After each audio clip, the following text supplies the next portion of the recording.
Anaemia, இரத்த சோகை ரேஷியோவில் பார்த்தீங்கன்னா பெண்கள் அதிகமாக பாதிச்சுட்டு இருக்காங்க இதனால. இந்த மாதிரி அடிக்கடி உங்களுக்கு வந்து ஹீமோகுளோபின் குறைஞ்சு போயிடுது, நிறைய வந்து பிளட் ஏற்றிட்டே இருக்கிறோம், ஆனால் ரத்தம் நிற்கவே மாட்டேங்குது, மறுபடியும் ஒரு ஷார்ட் ஸ்பேனில் மறுபடியும் ரத்தம் குறையிற மாதிரி இருக்குது. இதுக்கு என்னதான் தீர்வு, என்ன பண்ணணும்னு புரிய மாட்டேங்குது. எல்லா விதமான ட்ரீட்மெண்ட்ஸும் ட்ரை பண்ணிட்டோம், எதுவுமே சக்ஸஸ் ஆக மாட்டேங்குது, ரத்தம் உற்பத்தி ஆக மாட்டேங்குது.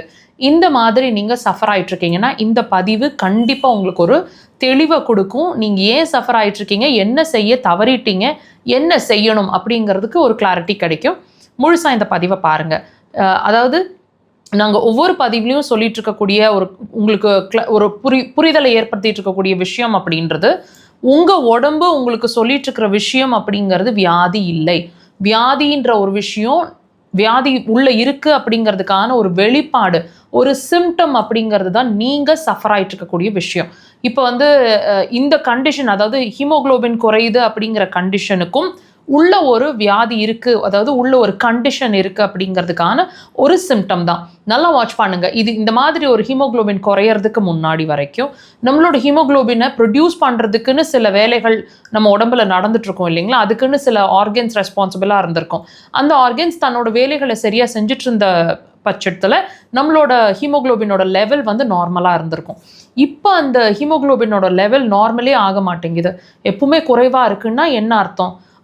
அதை உற்பத்தி பண்ணிட்டு இருக்கக்கூடிய உறுப்புகள் சரியாக வேலை செய்ய மாட்டேங்குது அப்படிங்கிறத தான் நீங்கள் அண்டர்ஸ்டாண்ட் பண்ணிக்கணும். ஸோ ட்ரீட்மெண்ட் அப்படிங்கிற ஒரு விஷயம், ஹீமோகுளோபினை புட்டப் பண்ணணும், இயற்கையாக உள்ளேயே ப்ரொடியூஸ் பண்ணணும் அப்படின்னா கண்டிப்பாக அது உற்பத்தி ஆகக்கூடிய இடத்த நம்ம ட்ரீட் பண்ணணும். அதுதான் ஆக்சுவல் ஃபேக்ட்டுங்க. அக்குபஞ்சரில் மண்ணீரல், அதாவது ஸ்ப்ளீன், அடுத்தது கிட்னி, இந்த 2 உறுப்பை தான் வந்து ப்ரொடக்ஷனை வந்து இன்க்ரீஸ் பண்ணக்கூடிய, அதாவது ஹீமோகுளோபினை நார்மலாக வச்சுட்டு இருக்கக்கூடிய வேலையை செய்யக்கூடிய உறுப்புன்னு சொல்லப்படுது. ஸோ தயவு செய்து உங்களோட இந்த 2 விஷயத்தை வாட்ச் பண்ணி பாருங்கள். இப்போ இது சம்மந்தமான சிம்டம்ஸ் என்னென்ன இருக்குன்னு கேட்டிங்கன்னா, உதடு வறட்சி, தண்ணி தாகம் அதிகம், இனிப்பு அதிகமாக பிடிக்கிற மாதிரி இருக்கிறது, மசில்ஸ் அதிகமாக இருக்கிற இடங்கள்லாம் வலி இருக்கிற மாதிரி இருக்கிறது, மனசுக்குள்ளே இனம் புரியாத ஒரு பயம், ரொம்ப டயர்ட், எப்பவுமே சோர்வாக இருக்கிற மாதிரி இருக்கிறது, இந்த மாதிரி விஷயங்கள் அதிகமாக இருக்கும். முடி நிறையா கொட்டும், இன்னும் பல விஷயங்கள் நீங்கள் வாட்ச் பண்ணலாம்.